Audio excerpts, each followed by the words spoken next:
नमस्कार, मैं हूं शैलेंद्र सिंह और आप देख रहे हैं हमारा YouTube चैनल शब्द शब्द शैलेंद्र सिंह। आज हम आपके साथ बातचीत करने वाले हैं नए संसद भवन पे जो घमासान है उसके विषय में।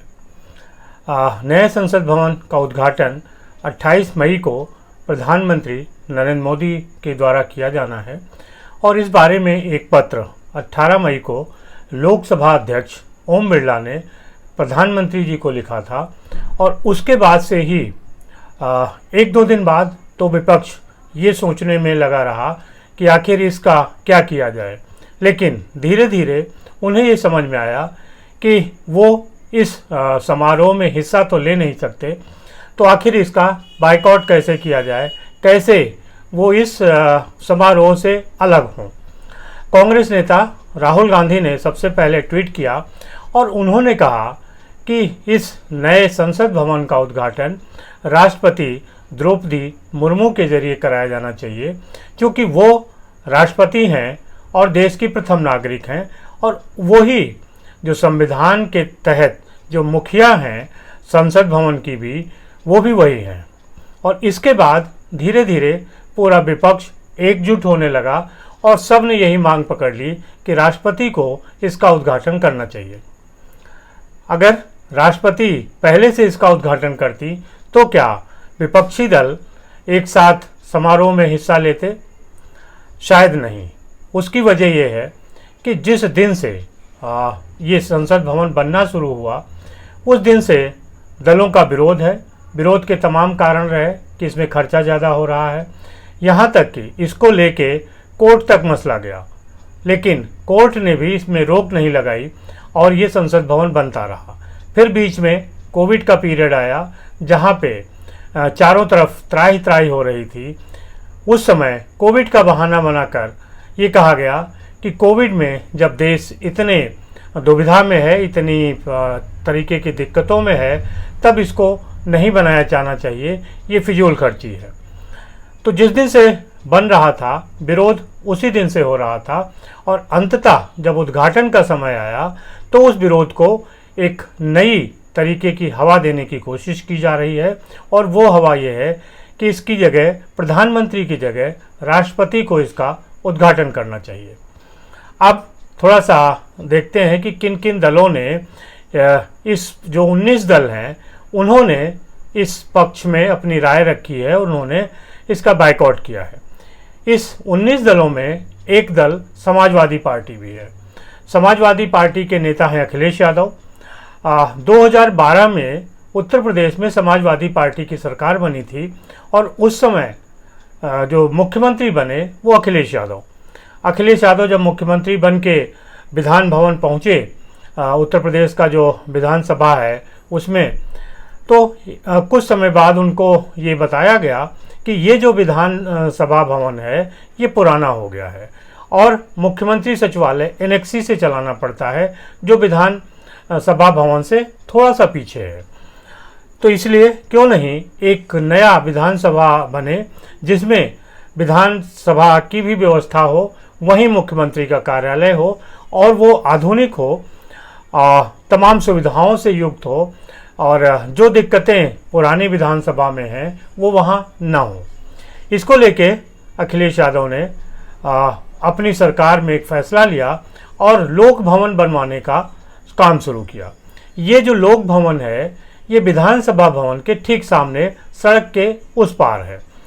2012 में मुख्यमंत्री बने थे अखिलेश यादव और उसके बाद इस काम को शुरू किया गया।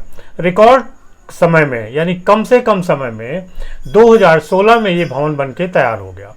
इस भवन का उद्घाटन अखिलेश यादव और उनके पिता मुलायम सिंह यादव ने किया। उस समय समाजवादी पार्टी को या किसी भी दल को इस बारे में कोई शिकायत नहीं थी कि आखिर राज्यपाल को इसके उद्घाटन के लिए क्यों नहीं बुलाया गया। आज समाजवादी पार्टी उस विरोध में है कि राष्ट्रपति से क्यों नहीं इसका उद्घाटन कराया जा रहा, लेकिन जब वो खुद लोक भवन का उद्घाटन करा रही थी तब उसे ये बात याद नहीं आई, या अब उसे ये बात याद नहीं है कि उसने भी तो राज्यपाल से लोक भवन का उद्घाटन नहीं कराया था। तो मुद्दे समय समय पे बदलते रहते हैं और यही वजह है कि आज जब लोक संसद भवन का उद्घाटन होना है तो ये मुद्दा बनाया जा रहा है कि राष्ट्रपति को इसके लिए क्यों नहीं उद्घाटन के लिए बुलाया गया।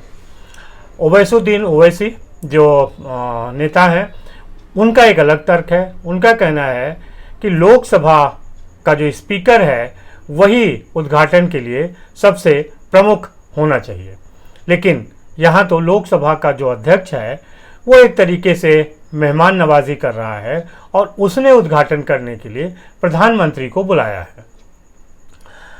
जिन राष्ट्रपति द्रौपदी मुर्मू को लेके जो पूरा विपक्ष है एकजुट है, अगर कुछ समय पहले की बात की जाए और देखा जाए तो इन्हीं राष्ट्रपति का विरोध करने के लिए पूरा विपक्ष एकजुट था।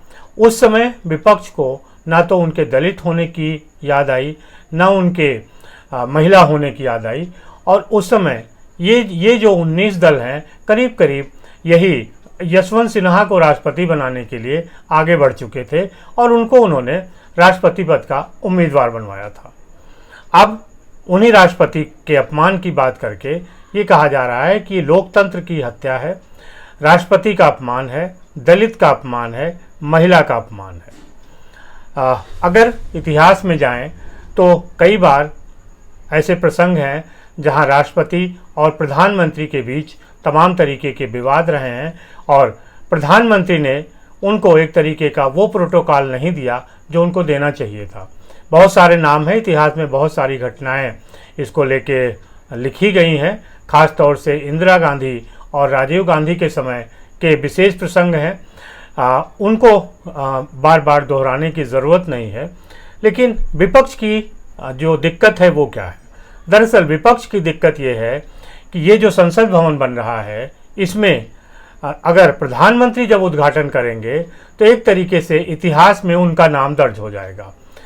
यही वजह है कि जब से ये संसद भवन बन रहा था उसी समय से लगातार विरोध हो रहा था, क्योंकि सरकार बार बार ये कह रही थी कि रिकॉर्ड समय में ये संसद भवन बन के तैयार होगा और ये माना जा रहा था कि इसका जो उद्घाटन है वो जो वर्तमान प्रधानमंत्री हैं नरेंद्र मोदी वही करेंगे, और जब नई संसद बैठेगी यानी 2024 के चुनाव के बाद नई संसद बैठेगी तो नरेंद्र मोदी ही उसके नेता होंगे, ऐसा भारतीय जनता पार्टी पूरा प्रयास करेगी। 2024 में क्या होगा ये तो भविष्य बताएगा, लेकिन अभी उसका उद्घाटन नरेंद्र मोदी कर रहे हैं। अखिलेश यादव के लोक भवन ने का जब उद्घाटन किया था उस समय वो भी यही समझ रहे थे कि हम ही जब अगली सरकार बनाएंगे तो इसी में बैठेंगे, लेकिन 2017 में अखिलेश यादव की सरकार वापस नहीं आई और उस लोक भवन में काम करने का जो अवसर था वो योगी आदित्यनाथ को मिला।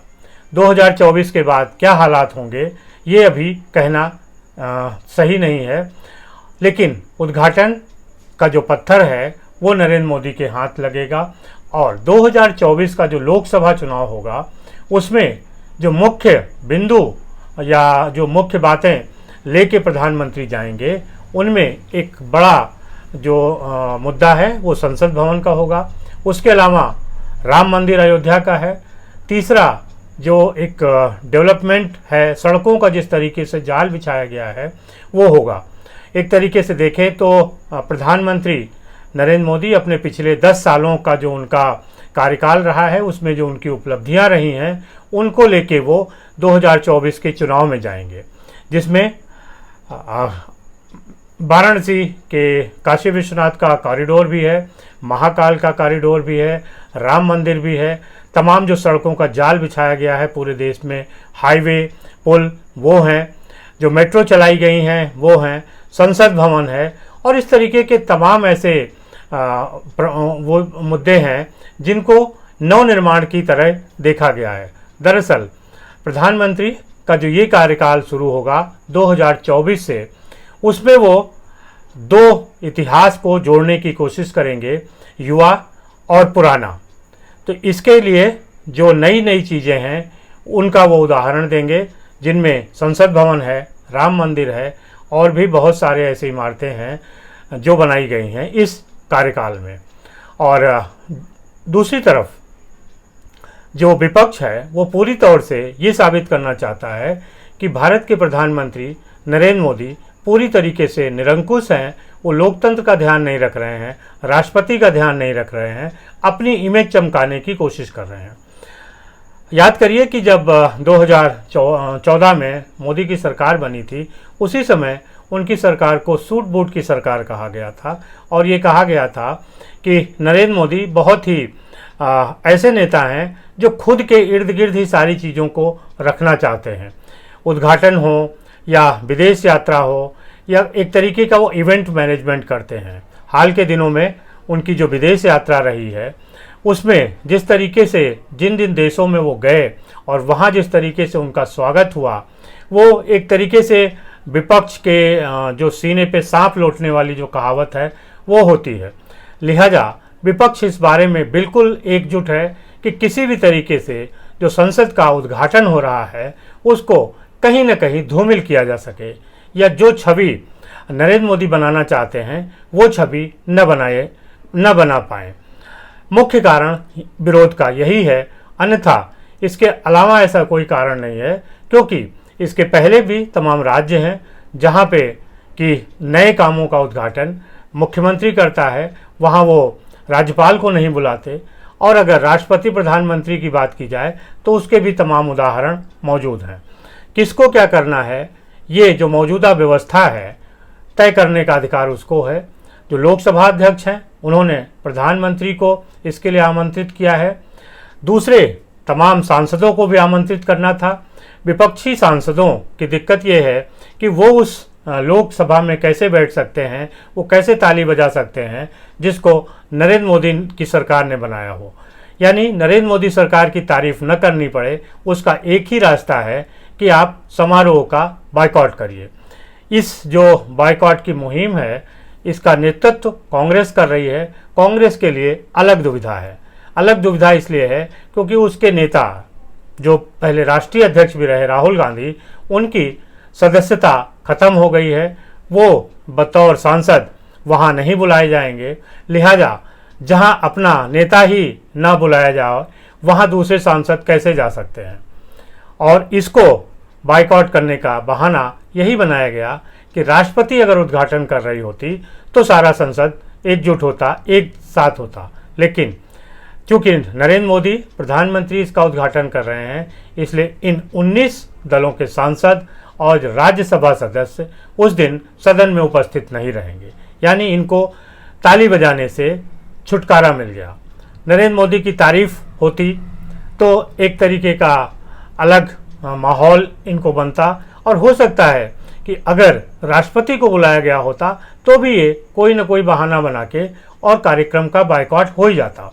जिस तरीके से इस संसद भवन के बनने से लेके और उद्घाटन तक जो विपक्ष है उसका विरोध चलता रहा, वो सिर्फ एक बात पे नहीं है कि राष्ट्रपति नहीं बुलाई जा रही हैं। इसके पीछे वजह यही है कि आखिर नरेंद्र मोदी की तारीफ में वो ताली कैसे बजाते, ताली न बजाना पड़े, इसीलिए वो संसद भवन के इस समारोह का बायकॉट कर रहे हैं।